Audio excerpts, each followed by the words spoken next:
Welcome to the 3 Knockdown Rule. Starring Mario Lopez and Steve Kim. Presented by Hustler Casino.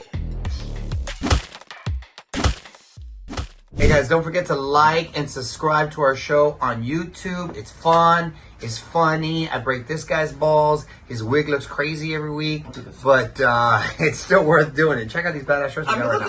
Check it out. Even though Mario's on it, you'll still learn something, and it's still some insightful analysis. And then I bring the funny, and I don't know what he brings. No.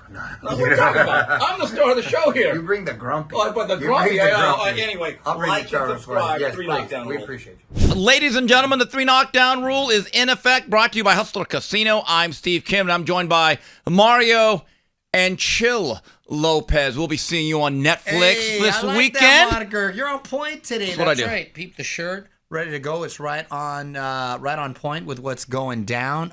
We're obviously going to get really into that, but shout out to Smoking Tim Frazier. And we've got a jam-packed show, the bout sheet, Canelo Crawford, full preview. We have fight preview, Ask Mario, and final flurries. Hey, Mario Lopez here, the 3 Knockdown Rule. And if you've tried every diet, every workout plan, every supplement, nothing's worked, it's not because you're lazy. It's your biology. GLP-1S literally turns off the food noise, which is why so many people are raving about them. And you can get them for as little as $250 a month flat with Life RX. And there are no surprise fees ever. Price always stays the same no matter what, even if your dose changes. All their meds come from FDA-registered pharmacies. Plus, they have thousands of 5-star rave reviews. Guys, the stuff just plain works. So stop torturing yourself. Tap below to get started today. And this podcast is brought to you by Hustler Casino. Starting September 1, all Cal games jackpots are doubling in size every Sunday, Monday, and Tuesday, all day long. Love Baccarat, 3-card poker, blackjack, and other Cal games. Now's the perfect time to play and win double the jackpots. Stop by, get in the game, and see how big you can win at Hustler Casino, or find out more at hustlercasino.com. Round 1. All right, the fight we've been waiting for. Saturday night, Allegiant Stadium in Viva, Las Vegas on Netflix for the undisputed super middleweight championship of the world. Saul Canelo Alvarez takes on Terrence Bud Crawford. Mario, we've been talking a bit about this fight for at least 6-7 months, it seems like, with various guests. And most of the guests, believe it or not, are actually shading a little bit towards Bud Crawford. Has that changed your thinking at all? It has not. And listen, again, and I've prefaced this statement every time I have this discussion, You're a big fan, yeah. Big Crawford fan. I'm not disparaging him in the slightest. But the fact of the matter is, he hasn't fought in over a year. The last time we saw him, it was a very close fight, dare I say controversial. I saw him get touched a lot. And now you're asking him to jump up 2 weight classes to a guy that's used to fighting guys that after or on fight night, they're probably walking around closer to 200. He's dropped some of these guys. He's obviously hurt some of these guys. When he fights guys his size, Canelo, who I'm talking about, of course, he does some damage. Look what he did to poor Billy Joe Saunders, broke his orbital bone. If you're going to stand there and trade with him, which is another reason I'm leaning towards Canelo, because Crawford is not a runner. He's a guy that's going to want to stand there and engage. And I also think, that I feel won't bode well for him, especially the first few rounds I think are going to be interesting. I think the speed will be a factor in Crawford's defense. But then again, I don't think we're going to see Lightning Mildred Taylor type speed, because he will be that much heavier. And he's never necessarily been that much, not fleet of foot, if you will. So I think after Canelo assimilates to his speed, after the first few rounds, gets his timing a little bit, those middle rounds are going to get really interesting. And he starts hitting on those arms, those hips, the body. I think it could be a lot of trouble for Crawford later on. I've seen Canelo get hit by Triple G in 3 fights, Bivol, Kovalev, heavy, big punchers, and he didn't go anywhere. So I know Canelo can hurt Crawford. I don't think Crawford can hurt Canelo. Is that a fair statement? It is, but can you hurt what you cannot touch clean? And that's the thing, though. We actually have seen Crawford touched. We have. That's the thing. I know that can happen. And again, Crawford is not William Skull. He's not going to go out there and turn it into a track meet.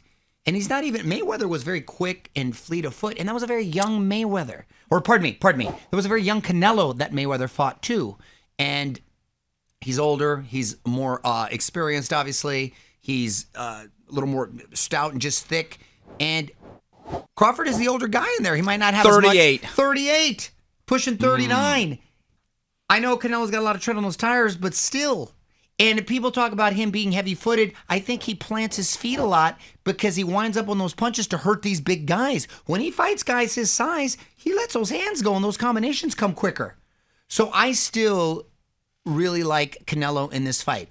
Could Crawford pull it off? Yes, of course. It's a fight. Anything can happen. He's immensely talented.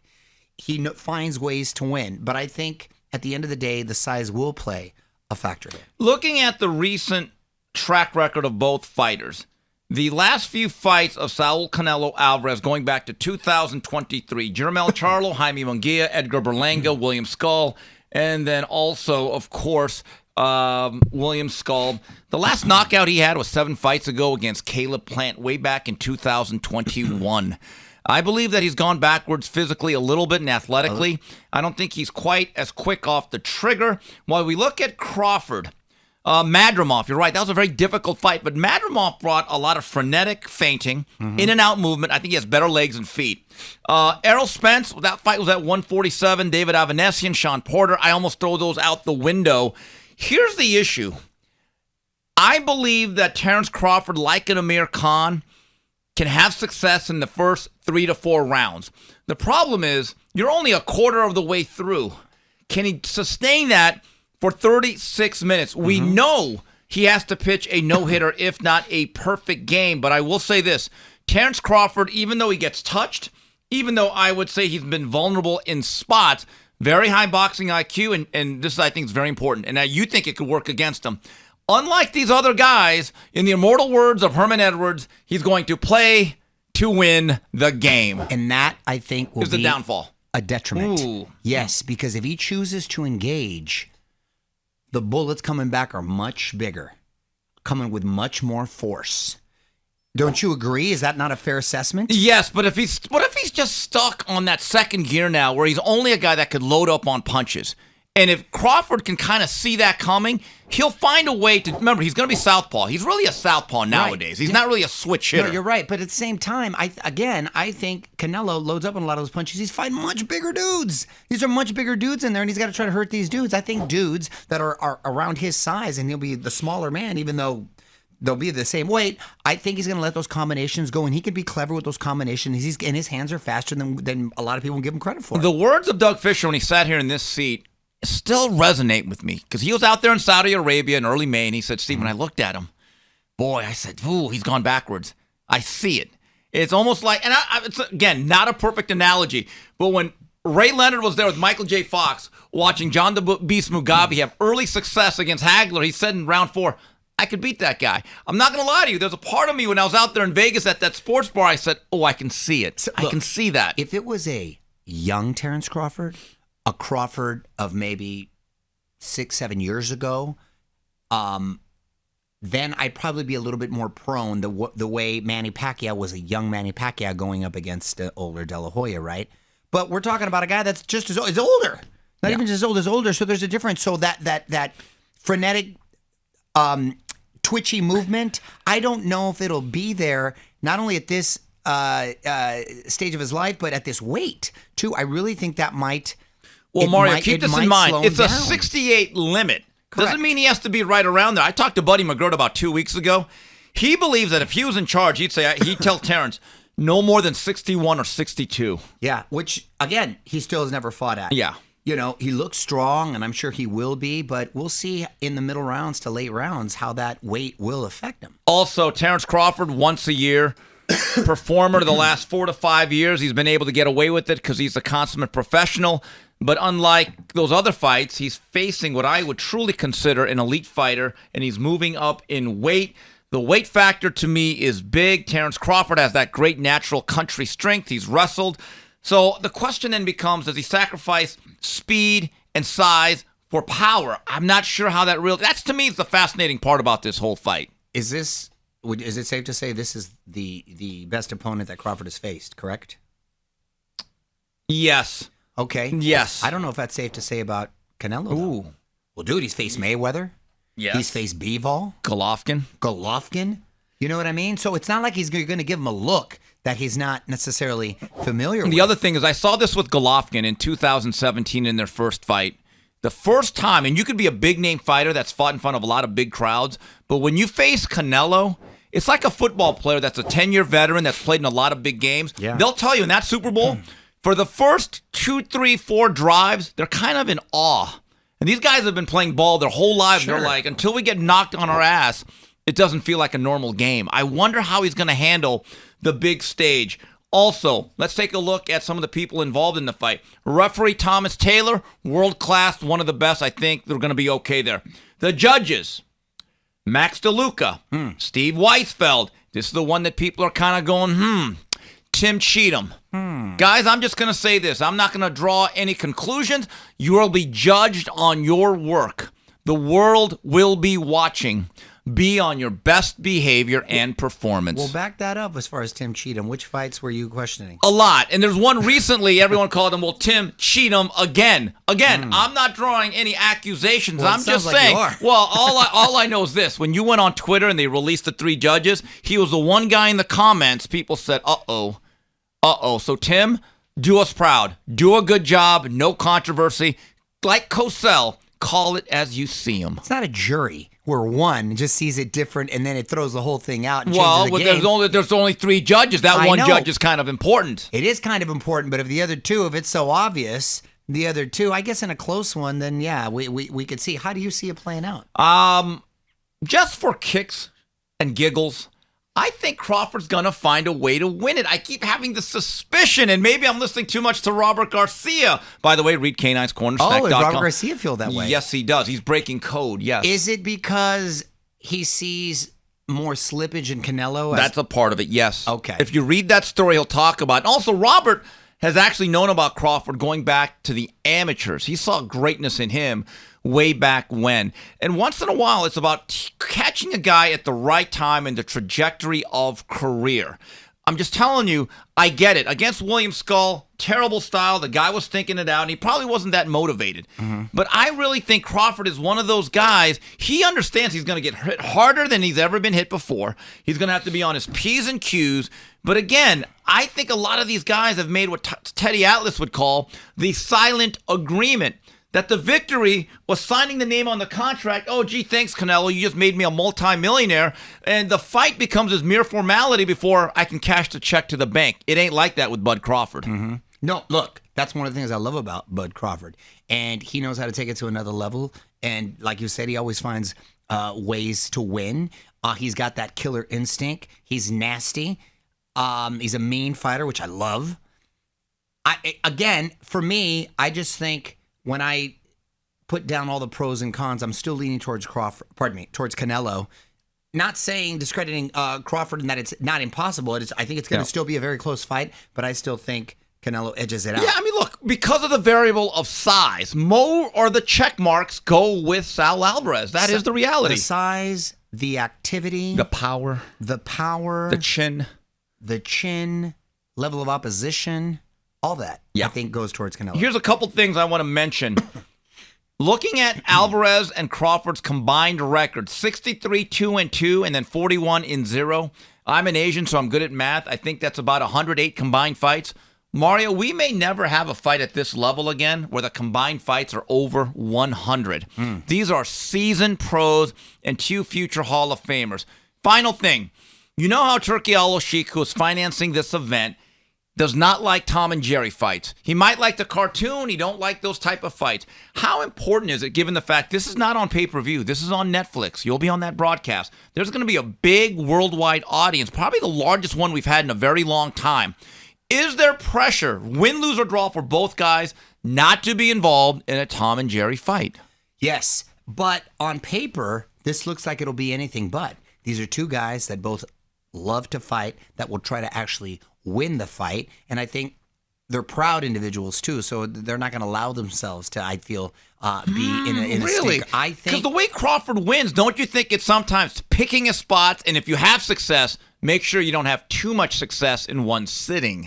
When was the last time you ever see Crawford really kind of stink out a joint? And It's been a while, but again, he's never faced a guy that much bigger and stronger. Correct. And the most underrated feature in this fight, Canelo is slick himself in terms of the catch-roll counter. He can lay traps. I don't know if he's ever faced that, Crawford. That does worry me. Well, listen, everybody talks about Crawford's IQ, which is excellent, but Canelo's IQ Yes, very high. is elite too. So that's what I'm saying. You're gonna have a chess match in there, but I just think one of the pawns there is a little bigger. All right, well, that's it. Canelo Crawford. When we come back, we'll take a look at some of the other stuff on that card and everything else in the world of boxing. It's been the 3 Knockdown Rule Hustler Casino. That's round 1. Catch it streaming live right on YouTube. Welcome to the big leagues, kid. $1.2 million.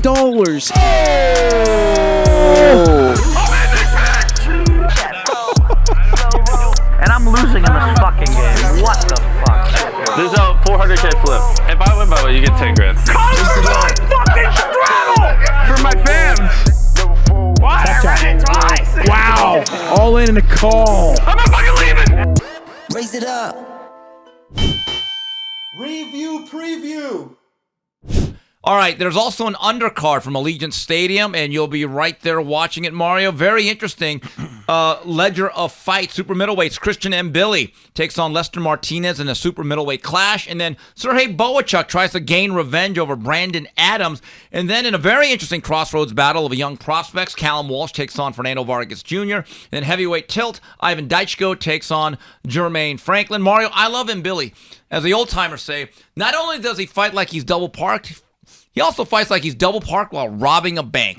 There's no feel-out rounds with that guy. That's a good TV-friendly fight right there. And the one I'm probably most excited about is the Vargas Jr. Callum Walsh fight. 2 young guys, undefeated, in their prime or close to it. And these are the type of fights like we need. And I feel all undercards should be stacked with these types of fights. Very different styles. I like this fight. It's a tough fight to kind of call. Fernando's been kind of coming into his own, but Callum's been very well prepared. And it's going to be interesting to see whoever wins this fight will definitely be thrust into the spotlight of that weight class. It's interesting. Fernando Jr. thinks Callum Walsh is this completely protected prospect. Well, I know Callum probably thinks, yeah, and you're living off your dad's name with nepotism. So this is a real grudge match. Yeah. And I think it's interesting because Callum Walsh is at that stage now, and Tom Loeffler knows how to build a prospect. I don't think Tom would have pulled the trigger on this if he didn't think his guy was ready for it. But at the same time, I know Fernando and his father have a lot of confidence coming into this weekend. Also, Bohachuk Adams, I'll never forget this fight. This was during the pandemic, and I believe there was a fight series on NBC Sports that developed young prospects. Bohachuk was fighting Adams in, I believe, Puerto Rico outdoors.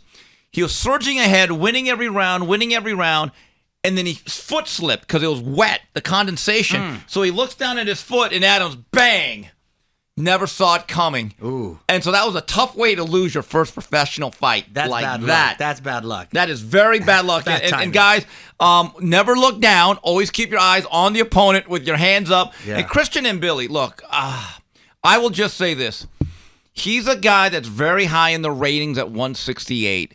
I don't know if Canelo's ever going to fight him. All I know is this. Mbili is the type of guy, he throws a lot of punches. You don't have to look for him. You know one thing he gives you at all times? Action.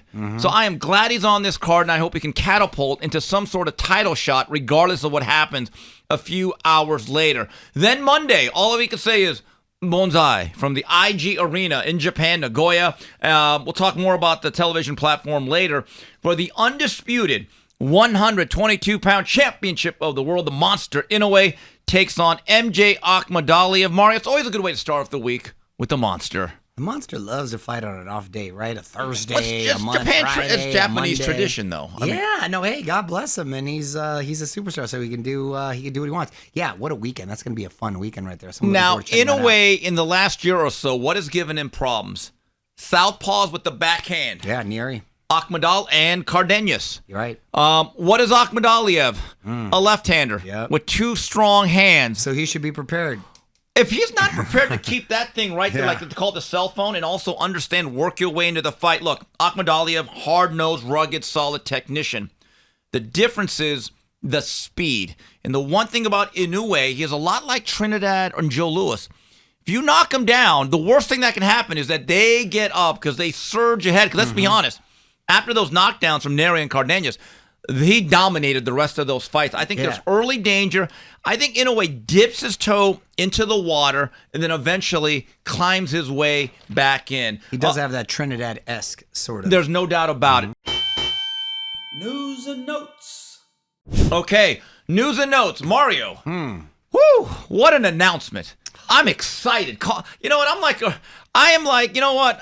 Give me the Pointer Sisters. I'm just jumping. I love this. I cannot wait to see it because I know you love. You could also say I'm so excited with the Pointer Sisters. Yes, I can. And you know what? You love these circus matches, and I know you're excited. Mike Tyson, Floyd Mayweather in 2026. Be careful what you wish for or what you say. Wait, you're the one who likes it. I like circuses, but I like circuses that make sense and that are around. And when I say make sense, that are like around the same size. A la Anthony Joshua and Ngannou. Two behemoths, that makes sense. Young guys, big buff guys, visually it looks cool. Again, this is going to look ridiculous, much like Jake Paul and Tank, just because of the size disparity. Tyson and Mayweather, that's the same size disparity. Like, what's going on? I'd rather see Mayweather face Tank. That'd be a grudge. I think Tank would like to face That's what I'm saying. I would like that. I'd rather see that. Now you've got my interest. See? That's a circus, and that I would watch it. But, bro, what are we doing here? When I saw it's like this is like I thought it was a joke when I saw Thursday or Friday when I saw this, when I saw it on Twitter, and look, everyone with AI can make their own thing, right? I'm thinking, okay, nah. When I saw it in my email box, the actual press release from someone that I recognized, and then I sent it to you, you actually said, all right, who's asking for this? No one's asking for this. Is someone asking for this? Especially based on and look, no one loves Mike more than I do. I love me some Mike. That's my guy. I usually have a lot of the shirts. I love that guy. Dude, I'd rather see him face Holyfield again or somebody. It's got to make sense. Don't give him any ideas. Well, I'm just saying, if you're going to go this circus route, it's got to make somewhat sense physically, aesthetically. When I write about this fight, when I'm going to say, when you offend Mario Lopez, you've gone too far. I'm for the circus, but now you're asking me to buy into something that just does not. It doesn't make common sense. Well, let me be circus advocate. He's for the circus, not the freak show. Yeah, thank you, Frazier. That's exactly really the difference, though. I just told you the difference. In Ngannou, Joshua, you had the two guys in each of the respective sports, and then look, you wanted to see what happened. That turned out to be a great fight. What offends you more, Jake Paul, Tank, or this one? Gonorrhea or syphilis? Cold or the flu? It's gonorrhea or syphilis. I mean. Look, these guys, you know this is just a cash grab, right? You know it's all a cash grab. That's all it is. But the difference with Jake is he's asking to be respected. He's suing you if you disrespect him and say they're either rigged or staged or it's not to be taken serious. So that's a whole nother level of just ridiculousness and delusion. Correct. Where this one, okay, you know what's going on. If it was like I said, if it was a throwback, dude, if you did De La Hoya Trinidad right now, I'd be like, oh, okay. Yeah. Even if you did. Victor Ortiz and Brandon Rios. You know what I mean? Garden City grudge match. You know what I mean? I'd be, hello, it's in circus. It's 20 years too late, but I still want to see it. But, bro, no one ever asked, I wonder what happens if Tyson fights Mayweather. No one's ever said that. I'll say that's this. ridiculous. As someone that hates all of this, I don't hate all of it. You see the matchmaking. The matchmaking. And I've been the voice of reason in this. Why I should be Commissioner Kim running boxing. At least Mayweather and Mike Tyson are both retired. Tank Davis is still an active. Correct. In many circles, an elite fighter. No. So these two older guys, Tyson and Mayweather, aren't taking away other current fights that we'd like to watch. Correct. Would you admit that? Absolutely, and you're right. If you had to break it down, then I guess the other one is more offensive because we wanted to see the rematch with him and Lamont Roach. Now, I think this might, whatever it's on, let's say it's on Netflix on a Friday night, right? Wherever it's going to be. They still have to fill out the details. If they put on a good undercard, I can't lie, I'll probably watch. Well, of course we're going to watch it, dude. It's a train wreck. We got to watch. We are suckers. We got to watch it. I mean, bad. we're in the game. We got to watch it. It's just, nobody asks. No, but we do it for the fans. We do it for our audience. Yeah, this is a job. It's a professional commitment we make. Dude, I would have rather seen Mayweather Tank, honestly. That would have been good. Yes, and I think Tank would sign up immediately for some of that. Mario, a couple of announcements here. Saw the press release October 25th. Joseph Parker, who I believe is a top 2 or 3 heavyweight, and if it was up to me, he'd be fighting Usyk next. Okay, but he's going to take on a young, hard-hitting Fabio Wardley at the O2 Arena in London, and I like that fight. I'm all for it. But then I read pay-per-view. Oh, What? I am DAZN and confused. I'm gonna belabor. Thank you. I'm gonna belabor this point. Did they not come out in 2018? And I was at that big shindig they had in New York. We are not DAZN. We're the Zone. We're like, okay, and we've gotten DAZN. That's what people were calling it. I remember that. So DAZN. Yeah, there was all sorts. DAZN And they said, you know what? For just a low price of $9.99, or I think even cheaper than that, you get all the fights. Golovkin, Canelo. That's what they We're sold. like, whoa, Yeah. whoa. And they even had commercials with Tracy Morgan and Michael Buffer and Canelo. And you're thinking, wow. Then when they went up to like $15.99, we said, okay, you know what? We get it. But then they said, well, here's the thing. We got to do pay once in a while. We're like, okay, once in a while. We're going to give you, it's like dealing with your kid with their curfew. Dad, can I, 9:30, can you make it 10? Then they start coming home at 11. Next thing you know, they're coming home at midnight, and you're like, God, you know, you just may be grounded. Yeah. Now, did you know that the DAZN subscription is more expensive than Netflix per month? You're kidding. What is it now? It's about $25. Oh, man. And when What do you get for it? a lot more. Pay-per-view. Yeah, and then some of the pay-per-views to buy it, you have to be a subscriber. Oh, And I'm like, well, wait a minute. That's Wow, like they the PS. really- those personal seat licenses. Like if you want to buy season tickets, you have to pay extra. Like, well, that's This just is how you limit an audience. Yeah, this is the okie doke. So I'm just thinking to myself, do you guys even care anymore? Now, Turkel Ashika said for my shows, we're just going to have a yearly fee. Which, again, I want to see what the price is, because that could just be another way of financing or, you know, just having payments, putting it on layaway like I did at Chess King back in the 90s. I feel like I feel he's been pretty honest so far.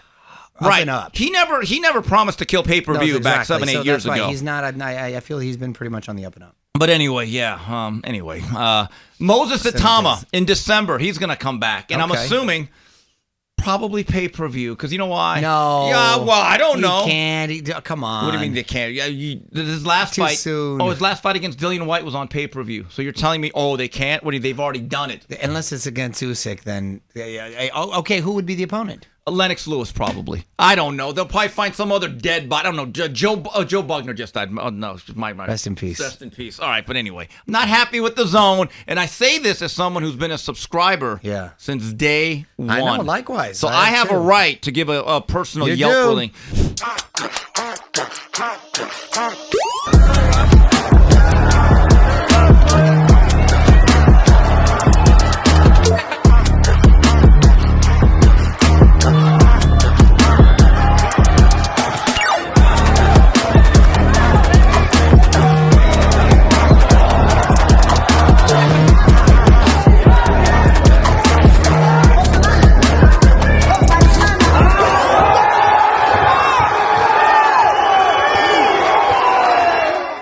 Folks, are you looking to get involved with the 3 Knockdown Rule and sponsor our show? We have some spots available. Please email info@boxbid.io. Once again, that's info@boxbid.io. Boxbid is an online platform that helps professional boxers connect with their fans by providing exclusive Fight Week merchandise, memorabilia, and sponsorships. You can even buy a shout-out on boxbid.io, which handles our sponsorships, and we are proudly working with boxbid.io.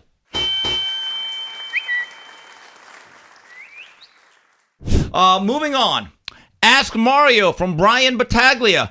Hey, Mario, do you still play the drums after the clips I saw from Kids Incorporated and, of course, the Zack Attack? Still play the drums? I don't, unfortunately. I don't play them. I'll see a drum set. I can carry a beat. You can still do it. I can still do it a little bit, but I don't play as I used to play a lot as a kid. My son started taking lessons, though, so he wants it too. Oh, I'm sure your night's sleep must be really good at this point. I haven't. He's taken them. I haven't gotten the drum set yet, but I put that little room, I made it soundproof. Yeah. Put a soundproof Mario room, so does yeah. still sing, though. Yes. When yes. you K-Town. When you were a child, your mom put you into a lot of activities like dancing, acting. Was drum lessons one of those things? I had to learn because of a show. Okay. And then I started taking lessons. You're just a consummate pro, man. Renaissance man. You're just a consummate pro. Here's one from Informed Boxing. Do you believe that with so many professionals of the sport, like I said, Robert Garcia, choosing Crawford over Canelo, they will give Canelo credit if he wins this fight, or will they simply say he was supposed to do that? That's a good question. I think the professionals will give him credit because they realize he's got a real opponent in front of him, a dangerous guy. So I think the guys that don't let their ego get in the way will give him credit. I believe that you cannot be hypocritical and say this guy's going to beat that guy, and if it doesn't work out, it's because of this. Right. Well, wait a minute. Exactly. Then what did you really believe to begin with? Exactly. So I actually believe the fact that so many experts, pundits, and people in the sport are picking Crawford helps Canelo. Because the perception was when we first started talking about this fight a year ago, we kept saying, what a physical mismatch, right? Yeah. So maybe that has kind Crawford was saying that. Yeah, but then he saw the payday. Well, that's exactly it. That's what I'm saying. Hey, money matters. Exactly. Money matters. Here's one from Harbaugh Isms, and we'll talk about that more later. You guys have mentioned that if Crawford wins, he catapults to a #1 pound-for-pound fighter in the world. Hypothetical. What if Canelo turns back the hands of time and KOs Crawford? How high can he get on the pound-for-pound list? Or, to quote Chris Rock, he did what he's supposed to do. That's a good question. Listen, he definitely moves up in the pound-for-pound list, but more importantly, I think he more than solidifies himself and cements himself as the fighter of this generation and the biggest box office star. Post-Pacquiao Mayweather. Biggest star. Yes. Biggest well, star. that's already sealed. Correct, That's but already it goes sealed. to another level. Mario, I'm going to make a comment right now on something I've written about. Post-Canelo, who's the next guy? I don't know who the next guy is that where he fights, it's the event where everyone stops and even the rest of the sports world pays attention to. I give Canelo a lot of credit because he's close to 70 fights. So he's been out there. He's put in the work. He's carried the business. A lot of these guys, and we take a look at the 4 caps, all they do is bitch, moan, and tweet and threaten to fight each other, and they don't do their jobs. Yeah, that's what's so frustrating. And the people behind them allow it, and I blame a lot of them too. Yeah, the enabling that is going on. And speaking of which, Teofimo Lopez, I've heard different things. He may or may not have signed to fight Shakur Stevenson. Now, if that fight happens, is that Turkey involved? I would assume so. Yes, and I would love to see that fight. Yes. And guess what? If Teofimo can figure out that Rubik's Cube, he gets all the credit, and maybe the shine is back, and hopefully this time around, he won't retire 2 days after the fight, right? Which he did against Josh Taylor. I like that fight. Here's one from Beatruz. Hello, with Park Si-hun, my uncle, rightfully giving Roy Jones his medal back. Other than Chavez giving the W back to Melder Taylor, what other wins should be returned to the rightful owners? That'll dig at you there, Chav. That's he was never the same again. There's no controversy in that. I saw that. That was such a beautiful gesture, but it's not his fault. Right. It wasn't like the guy from Korea made that decision or made that happen. You can't fault him. You have to fault the Olympic Committee and the board there. So, it was a very gentlemanlike thing to do, but again, I have no ill will towards him or leading up to that, prior to that. That was just a very nice gesture. Again, he didn't have to do that. I would say that if you're going to talk about Chavez, it's really the Whitaker fight to me that's really the really controversial one. And as that's okay. That I agree with you on. That's more controversial. I was at that fight, San Antonio, Texas. Were you at that fight? 1993. Really? You never told me that. San Antonio, Texas, at the Alamo Dome. I was at that fight, and I was like, oh. And when they said draw, I was like, whoa. I was like, okay. It was long on the tooth there, though, Cam. Honestly, it was a catch weight between 40 and 47. Yeah. And I really thought the peak of Chavez, where he's one of the greatest ever, was from 87 to 90, starting with Rosario to the Melder Taylor fight. I think less than 2 or 3 guys at 35 compete with that guy. You were talking about Duran, Henry Armstrong, Benny Leonard. Great story Kathy Duba talks about that when they went to that fight, the draw happened, and they walk into I think there's a famous restaurant that stays open all the time in San Antonio, the La Mi Tierra. Oh, yeah, La Mi Tierra. Yeah, that's right. So they walk in because there's nowhere else to eat. So here's it's open 24 hours. So it's Lou Duva, Shelly Finkel, Purnell, some of the other place fighters. Is great, by the way. And it's all Mexicans. So they walk in and they said every patron in there gave him a standing ovation. Yeah. Like they gave him that respect. That fight had 63,000 500 people in there. Yeah, and Alamo Dome, 1993. And Pernell Whitaker flat out said, if that's where I have to fight Chavez and I have to switch networks, I'll do it. Look at the excuses fighters make today. The real men back And then. I just loved it when he came in with his Olympic teammates flanking him. I saw Pernell. It was Meldrick Taylor was with Pernell, Evander, Mark Breland. Came in as a group and they played Hip Hop Hooray. And when there's 63 Mexicans. Hip Hop Hooray. Oh, yeah, it was great. Naughty by nature. Yeah, great entrance. It was unbelievable. 93. Here's one from Alex. Stephen Mario, do you know if anyone will be showing the Inoue fight Sunday morning in the U.S. and any thoughts, predictions on the fight? All right, spoke to Bob Arum on Friday. Had a nice conversation with him. He says, yes, we'll be making an announcement early this week. Now, we're taping this on late Monday afternoon.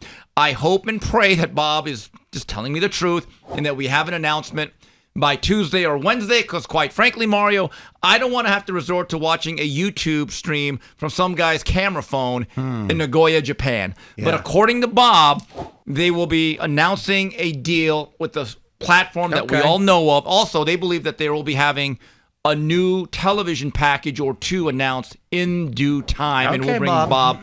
Yeah, don't be lying to us today, Bob. Just letting you know. And here's one from Masters Men. It appears that all the athletic former fighters and boxing media is picking Crawford. Montel Griffin is the only athletic person to reference size and power in favor of Canelo being the biggest factors. Is this a coincidence or sound reasoning? Mario, there is a cultural slant in this fight. I think that's part of the appeal. A lot of the black fighters are quote-unquote staying on code, but I will say this. I believe a lot more Mexicans like Robert Garcia are flat out saying, nah, we like Crawford. I find that interesting. Well, look, I think you can find it both ways. I saw Offset from Migos the other day pick Canelo too. So I think it kind of goes both ways. I mean, they always try to make everything sort of racial, especially when it comes to boxing. When it was Jerry, you can go all the way back to Jerry Cooney, Larry Holmes. Oh man, and the whole thing. I mean, that was really thick and heavy. I think at the end of the day, both these fighters respect each other. They know what they're getting into. We saw the opponents or the sparring partners that Canelo's using to prepare for. I think that's going to pay dividends at the end. He always comes in shape. At some point, he is going to maybe start really showing his age or the wear and tear, I should say, because he's not that old. Will that be the night? I don't know. But again, the only thing why, again, I stick to him is because if it was a younger Crawford, I think that'd be a factor. Yeah. But this is also an older Crawford who hasn't fought in over a Right. year. Will it be over a year? Yes, because he fought in early August of 2024 Well, there you at go. BMO. So it's only 13 months. 13 months. We were at that fight. 13 months. Yes, correct. And didn't you have that fight close? I had it 7-5. Well, there you go. And I'm thinking if Madrimov would have had more experience in late rounds and would have trusted himself, I thought it could have got really, really interesting. Champions are not born. They're forged. Every challenge is an opportunity. Every setback, a lesson. But this is not just about winning. This is about turning the ordinary into the extraordinary and becoming undisputed. Available now. Final flurries. Mario, moving on to final flurries. I'm going to make a prediction right now. Justin Herbert, under the guidance of the great Captain Pleats, Jim Harbaugh, 3 letters. MVP? I'm just Get out of here. That's my guy right there. He looked good, didn't he? I thought he looked good. He's always looked good. He does have the last 5 minutes. How about his movement, Kim? How about that way he runs out of that unbelievable pocket? athlete. But Mario, what's been my one critique of Big Boy Herbert? It's the last 4 minutes. Correct. Right? This game, after the Chargers looked like they're going to blow this game again, they had 2 drives. One was a touchdown. Quentin Johnson's actually catching 3 out of 4 passes. Well, Not all of them. I 3 think out of 4. Keenan Allen's helping with Right. that Well, too, Keenan, he's glad to be back. Yes. Let's just put it this way. But the last drive, after Mahomes did his thing, I'm thinking, okay, Justin. It's time. Justin, come on.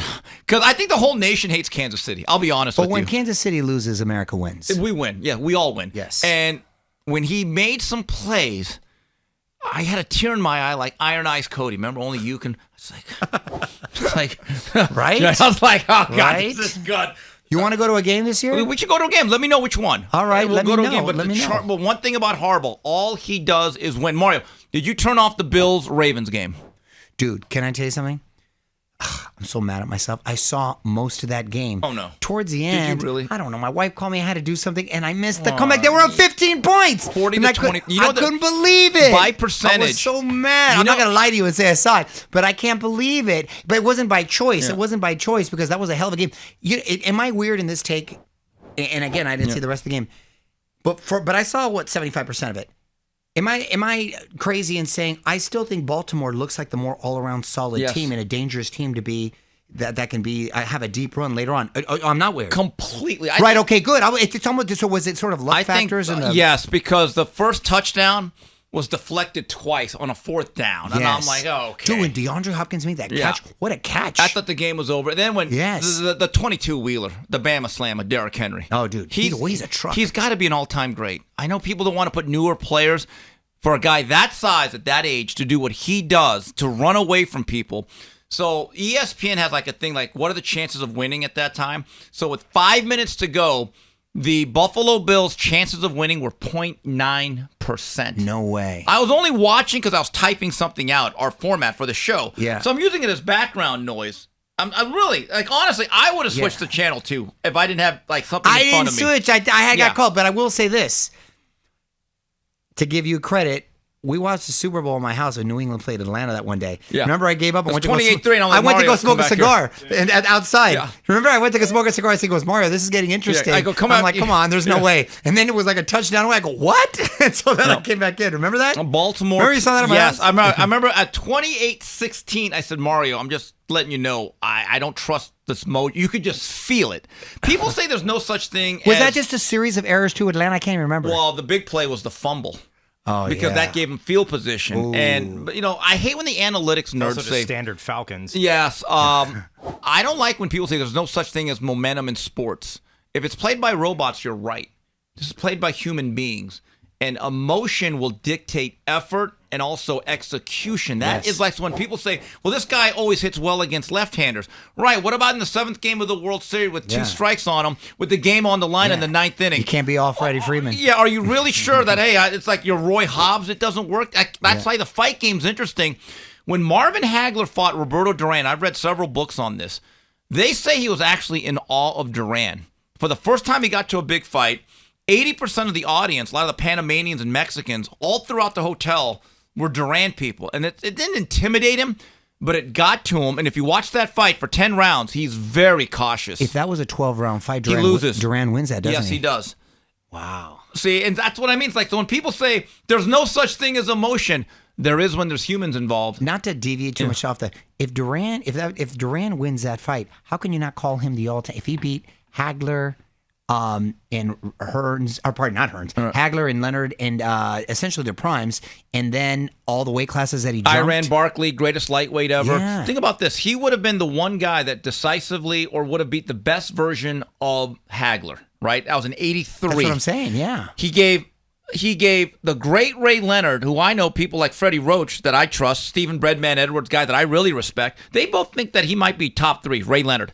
One guy beat him at 47 at age 24. At his prime. That's amazing. After jumping to weight classes. Just think about amazing, it. Dude. He's badass. Look, he's already on a lot of Mount Rushmores. He may actually be like, I'm just telling you. Be the George Washington? Well, the guy has over 100 fights. I was one of the most forgettable moments of my boxing journey. I drove up with Bob Case, my good friend, along with Darrell Evans, the former major leaguer, because I think it was on a Friday night. It was a Showtime fight. It was Bernard Hopkins against William Allen, the southpaw that he fought 3 times. Forgot that guy's name. The main event was William Joppy against Duran. It was so sad. Dude, the same Joppy that fought Trinidad later. Yes, and it was so sad because Duran looked like he had ankle weights on and underwater. Bro, he fought was sad. 5 decades. 5 decades. 5 decades. 60s, 70s, 80s, 90s. See, that's crazy. See, and that's a record that will not be touched. Can I tell you something? I got to spend time with him when we were in Saudi Arabia. Dude's still sharp as a tack. He's not punchy at all. He looks good. He's got to be, 70s? He trained for that Hopkins fight at Wildcard. That's one of the first times I met Freddie. And every day, he's wearing this U.S. mail vest.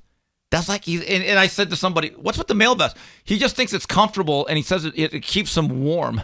And he's hitting the heavy bag like an old man who used to fight. Like, you know those old guys that you knew like 30 years ago were pretty good amateurs? Yeah. And he's just kind of hitting it, and he's smiling, and he's laughing, and I'm thinking to myself, oh, no, this ain't going to be good. And that's the first time I met Bernard Hopkins. He got thrown out of the ring, and he sprained his ankle. Now, I had talked to Bernard a few times on the phone. He doesn't know who I am. So he's limping. So I see him a couple hours later in the hotel lobby limping with his buddy, James Fisher, Bowie Fisher's son. Yeah. So I'm about to go introduce myself, and he just looks at me. No autographs, man. I'm like, oh, my God. So like, he just blew me off. So Bob Case, you know Bob. He's been at Wildcard many years. He's a memorabilia collector. He's very connected. He somehow got into Bernard's room to buy some trunks. So he goes, come up with me. So Bernard's ankle's like this big. He's on the bed. He looks like he wanted to die or something. So we walk in the door, and he looks at me and goes, wait a minute. I said no autographs. Wait a minute. He goes, hey, Bernard, I'm Steve Kim. He goes, oh, my God, we've been talking for a couple, because I was the only guy that interviewed him in L.A., and that's how we developed our relationship. That's cool. But that's the good story. And by the way, when Canelo Alvarez walks away, he'll have close to 70 fights. Mario, I recently did a story on it. I believe the new generation of fighters, most of them will not get up to 40, and they're going to wonder why we are not stars. That's part of the reason. They don't put in enough work. They don't. So you're gonna be. What is your schedule in Vegas this week? I leave Thursday afternoon. I got a meeting with Netflix at night, a little dinner meeting with those guys. Friday, some press, and then I'm doing the weigh-in show. Yeah. Get there in the afternoon. We should meet up before then. Yeah. Get a cocktail. Let me know. And then have your people call my people. Yeah, that'll be me. And then the next day, I'm at the stadium at around 1:45. Ooh, that's a long day. It's a long day, dude. And then we're there all the way till it ends. I heard something about the start time. post show like at 11 o'clock. Oof. You better take some Expedite or some caffeine. You know what I heard the start time for Canelo Crawford might be? What? 9:20. You know what I have to do the next day? Then I'm gonna buzz. I have to buzz home because then I'm doing the Emmys. Oh, the red the carpet, Emmys. where it's 1,000 degrees outside. That's gonna be nice. And I go through like 3 or 4 shirts. That's why you make the big bucks. That's why you make the big bucks. All right, and we'll thanks. talk about it all next week. We'll talk about it All next right. week. That's We're been- going to bet. Let's do a bet. Let's the $1. $1. Oh, like trading places. Yeah, don't welch. Remember trading places? Yeah, Mortimer. Don't Looking belch. good, Billy Ray. Feeling good, Lewis. All right, again, if you want to sponsor our show, email us at info@boxbid.io. On behalf of Smoking Tim Frazier, Mario Lopez, this is Steve Kim for the 3 Knockdown Rule, brought to you by Hustler Casino.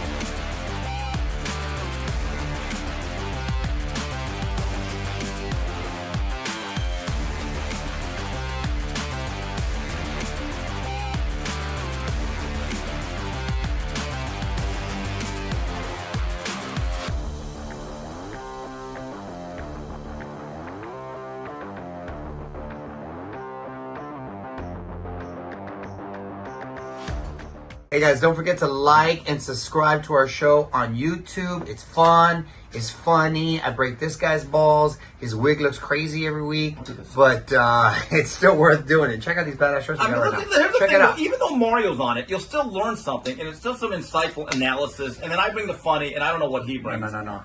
What are you talking about? I'm the star of the show here. You bring the grumpy. Oh, but the You grumpy, bring the grumpy. anyway, I'll bring like the and Charles for you. subscribe. Yes, 3 please. Knockdown We Rule. appreciate you.